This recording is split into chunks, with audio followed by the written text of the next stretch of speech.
morning to all. Today I am going to explain our first poem, The Road Not Taken.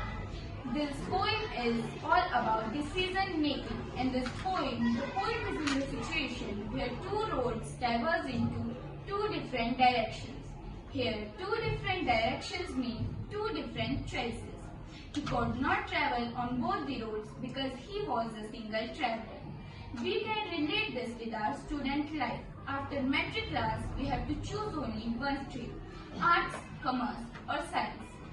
He had chosen the less used road and left other road for the another day. Yet he knows he would not able to come back to the actual situation because our one decision leads to take the another.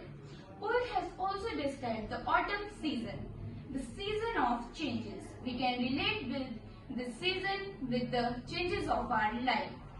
At the last, by taking a long break, poet would be saying that he has chosen the less used road and had made all the differences. It means our one decision can make our life or spoil our whole life.